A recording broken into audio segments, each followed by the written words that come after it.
जतिन, वहां पर तिहाड़ जेल के अंदर क्या व्यवस्था की गई है? जेल नंबर 2 की जानकारी मिल रही है कि वहां रखा जाएगा। बाकी जो आप नेतृत्व है कौन सी जेल में है उसी तिहाड़ में, क्योंकि अलग अलग विंग्स हैं, जरा अगर आप दर्शकों को बता पाए और क्या प्रोसीजर फॉलो होगा, क्योंकि मैनुअल की जानकारी दी जाएगी, मेडिकल टेस्ट होगा, जरा दर्शकों को समझाएं।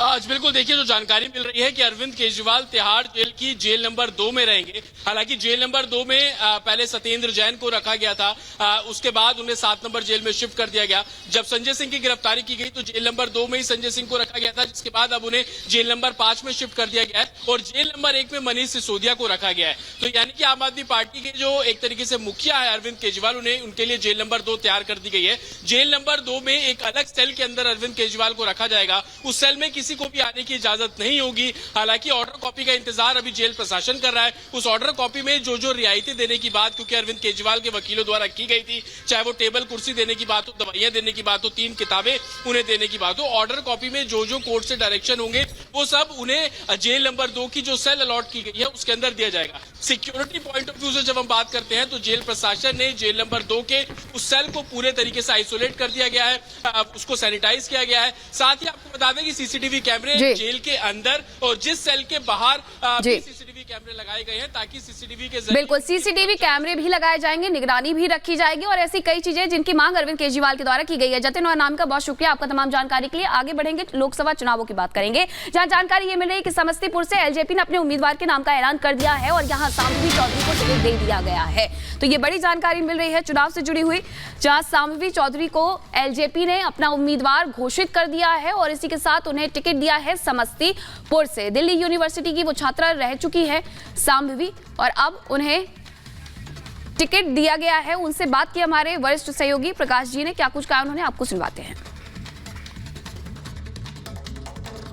लोक जनशक्ति पार्टी रामविलास के अध्यक्ष चिराग पासवान ने अपने सभी 5 उम्मीदवारों की घोषणा कर दी है और हमारे साथ मौजूद हैं सबसे कम उम्र की उम्मीदवार संभवी चौधरी, जो कि 25 साल 10 महीने की हैं और ये सबसे कम उम्र की उम्मीदवार हैं, युवा हैं। Lady Shri Ram college Delhi university से पढ़ी हैं, दिल्ली स्कूल ऑफ इकोनॉमिक्स से इन्होंने मास्टर्स किया है और अभी पीएचडी भी कर रही हैं और पढ़ी लिखी भी हैं और दलित समुदाय से आती हैं। संभवी, आप 3rd जनरेशन हैं जो पॉलिटिक्स में एंटर करने जा रही हैं, आपके ग्रैंडफादर, आपके फादर और अब आप।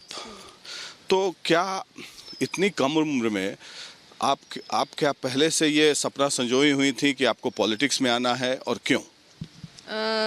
सबसे पहले तो थैंक यू रिपब्लिक। मेरा जो रुचि था राजनीति में वो शुरू से ही था, क्योंकि एक राजनीतिक परिवार से हम आते हैं, तो रुचि शुरू से थी। बट हाँ, इतने कम उम्र में हमको पॉलिटिकल डेब्यू करने का मौका मिलेगा ये हम कभी नहीं सोचे थे। मेरे लिए सौभाग्य की बात है कि लोजपा के राष्ट्रीय अध्यक्ष श्री चिराग पासवान जी, चिराग भैया जिनको हम बोलते हैं, चिराग भैया ने इतनी कम उम्र में मेरे पे भरोसा और विश्वास जताया है। तो चिराग पासवान ने आपको क्या कहा, क्यों उम्मीदवार बनाया आपको, क्यों सिलेक्शन हुआ? कुछ स्क्रीनिंग हुआ होगा, कुछ प्रोफाइल सिलेक्शन हुआ होगा, आपकी पढ़ाई लिखाई को देखा या आपकी दक्षता को देखा? आप समाज सेवा भी करती हैं, हमने सुना है। कल ही चिराग भैया ने मीडिया में अपना बाइट दिया है कि हर प्रत्याशी के लिए उन्होंने सर्वे कराया है और पार्टी के तमाम कार्यकर्ताओं से बात की है और उनका जो ओपिनियन है, सुझाव है, वो सारा चीज़ सुना है। तो ये इसके बाद ही वो एक कहते हैं ना डिसीजन, फैसला लिए हैं। तो हमको ये लगता है जैसे उन्होंने शिक्षा को और युवा को प्राथमिकता दी है और यही सारा चीज़ देखते हुए हमको लगता है कि उन्होंने हमको प्रत्याशी बनाया।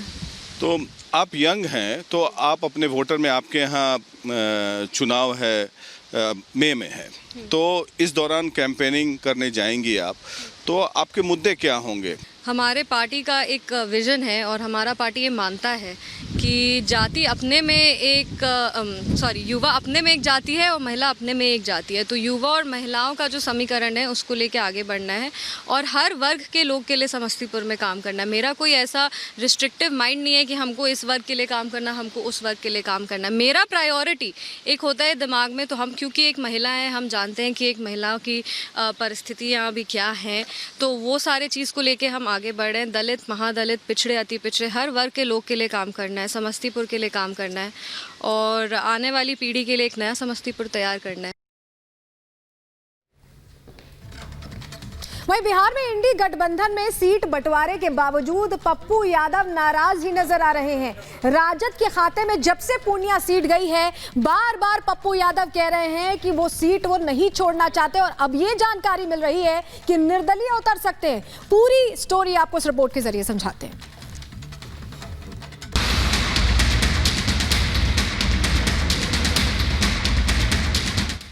पूर्णिया सीट से उम्मीदवारी नहीं मिलने के बावजूद कांग्रेस नेता पप्पू यादव इन दिनों बेहद मशरूफ हैं। उनका पूरा वक्त इन दिनों इसी कोशिशों में निकल रहा है कि किसी तरह आरजेडी अध्यक्ष लालू यादव मान जाए और उनके हाथ पूर्णिया सीट लग जाए। पूर्णिया लोकसभा सीट को लेकर पप्पू यादव इतने बेकरार हैं कि वो कभी आरजेडी प्रमुख से अनुरोध करते नजर आते हैं तो कभी धमकी देते हैं। बीते रोज भी कांग्रेस नेता पप्पू यादव ने कुछ ऐसा ही किया।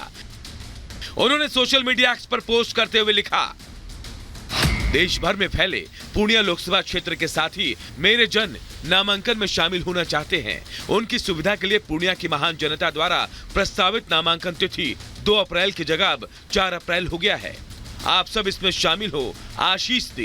बिहार में इंडिया गठबंधन के बड़े भाई राजद के प्रमुख आदरणीय लालू जी से पुनः आग्रह है कि वो गठबंधन हित में पूर्णिया सीट पर पुनर्विचार करे, कांग्रेस के लिए छोड़ दें। इसमें कोई शक नहीं कि पप्पू यादव के राजनीतिक करियर के दिए को आरजेडी ने फूंक मारकर बुझाने की पुरजोर कोशिश की है, लेकिन पप्पू मानने वालों में से नहीं है। वो इंडी गठबंधन के नेताओं को मनाने के साथ साथ अपना बगावती तेवर भी दिखा रहे हैं। हालांकि उनकी मौजूदा हालत ऐसी है, ना खुदा मिला ना विसाले सनम, ना इधर के रहे ना उधर के हम। बावजूद इसके वो साम दाम दंड भेद की नीति अपना रहे हैं। आपको बता दें, बिहार में इंडी गठबंधन की 20 सीटों का बंटवारा हो चुका है और इस बार बिहार में सबसे ज्यादा सीटों पर लालू यादव की पार्टी यानी आरजेडी चुनाव लड़ने जा रही है, जबकि कांग्रेस के हिस्से में 9 सीटें आई हैं।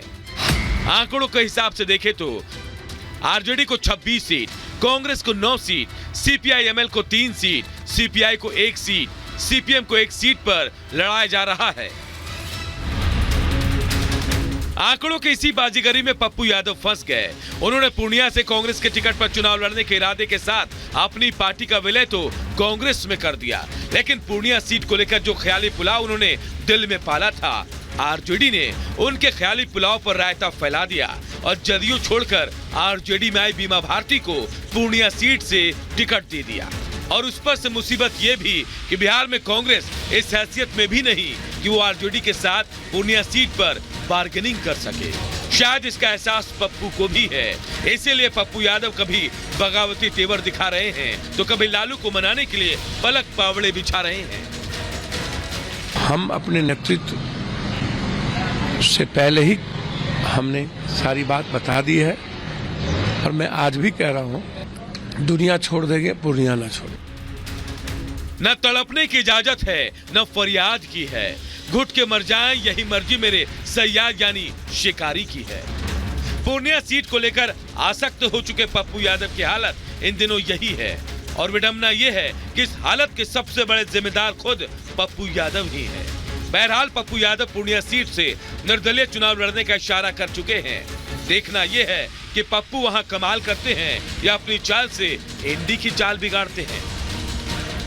Bureau report, Republic Bharat.